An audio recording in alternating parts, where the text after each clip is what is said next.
Halo, kali ini aku mau sharing tentang yang dari buku Kesetiaan dan Ketidaksetiaan dari Doc Hewitt Mills.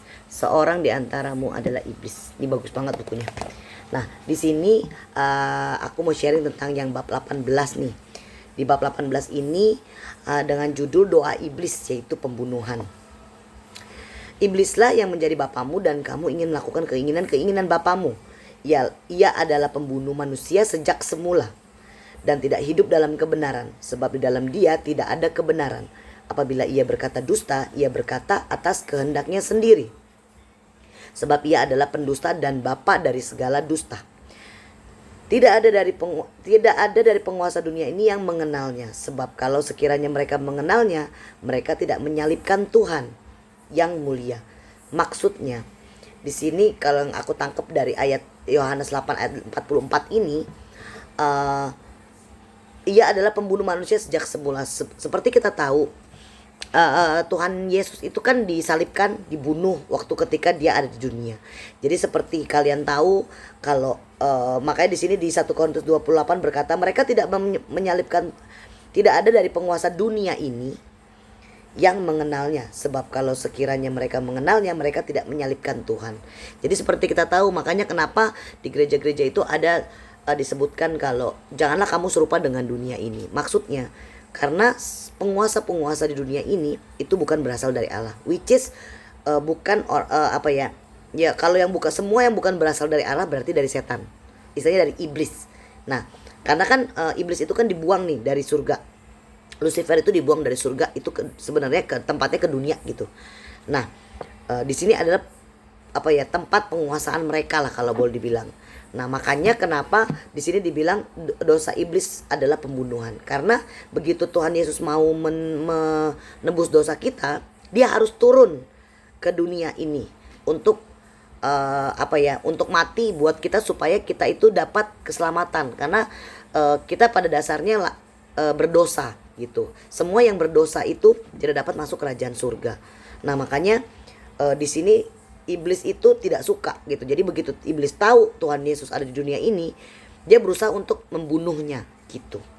Nah, di sini buku ini berkata seorang di antaramu adalah iblis. Bagaimana Anda bisa tahu ketika seorang adalah iblis?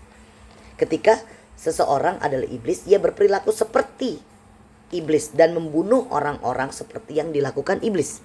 Jadi kita tahu nih, mungkin ini agak vulgar ya, maksudnya orang-orang yang ya seperti kita tahu lah di berita-berita, ada yang orang yang membunuh satu dengan yang lainnya.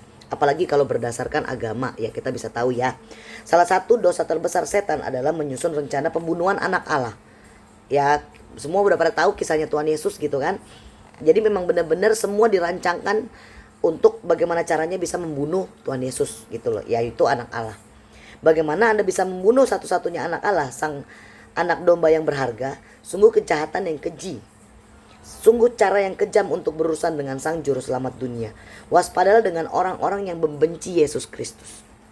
So kita tahu siapapun orang-orang yang membenci Yesus Kristus itu adalah iblis dan bukan dari Allah, bukan anak-anak Allah. Gitu. Waspadalah terhadap orang-orang yang membenci kekristenan dan mereka yang membunuh orang-orang Kristen. Ya udah banyak lah ya, maksudnya udah banyak cerita yang kita dengar gitu loh, penindasan-penindasan terhadap orang Kristen itu kan banyak. Nah, kita tahulah itu dasarnya dari mana. Bukan dari orang itu sendiri mungkin yang mau membunuh tadinya gitu, mau membinasakan. Tapi kita tahu penguasa-penguasa yang tidak terlihat itu yang menghinggapi mereka, menghinggapi pikiran mereka dan hati mereka supaya bertimbullah rasa benci itu gitu terhadap orang-orang Kristen atau anak-anak Allah atau kekristenan. So mungkin singkatnya dari sini kita bisa tahu, dari cerita ini aja kita bisa tahu seperti cerita Ayub dan lain-lain.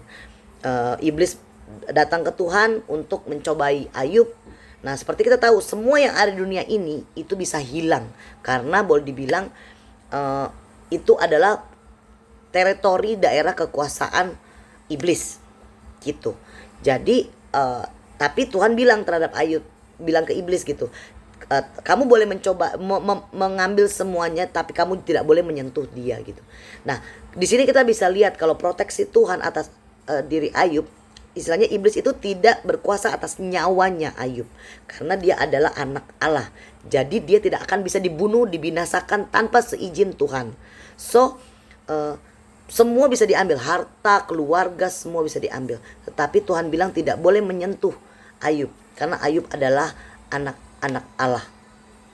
Nah, dari cerita ini kita juga bisa tahu gitu, kita juga bisa waspada, kita bisa melihat gitu, kita bisa melihat dunia sekitar kita.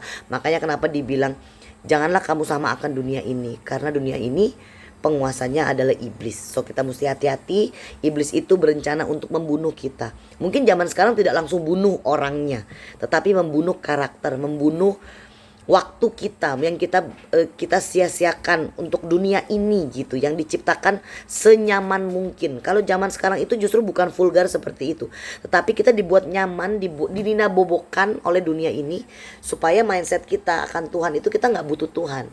Kita cuma butuh kenyamanan, kita cuma butuh ketenangan, kita bisa mandiri, kita punya segalanya, selesai. Nah itulah di situ boleh dibilang kayak seperti membunuh karakter. Itulah yang berbahaya, yang harus kita deteksi sejak dini.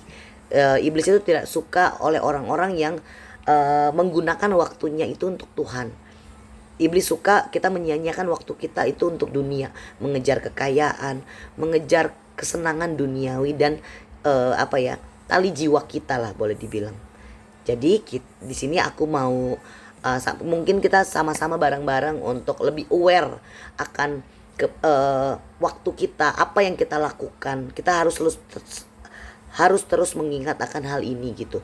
Kalau sifatnya iblis adalah membunuh. So kalau kamu dibenci oleh orang-orang sekitar kamu karena agamamu mungkin, atau karena keyakinanmu, atau karena Tuhanmu, so kita nggak perlu khawatir. Kita tahu kalau itu siapa yang yang membenci kita gitu.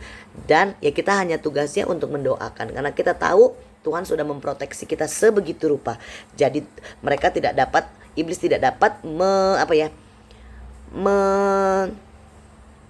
mengutik-ngutik kita kalau tidak dapat boleh dibilang tidak dapat mengganggu kita kalau kita masih ada dalam proteksinya Tuhan, karena kita adalah anak-anak Allah. So kita nggak perlu khawatir. Segala sesuatunya jika tidak diizinkan oleh Allah itu tidak akan terjadi.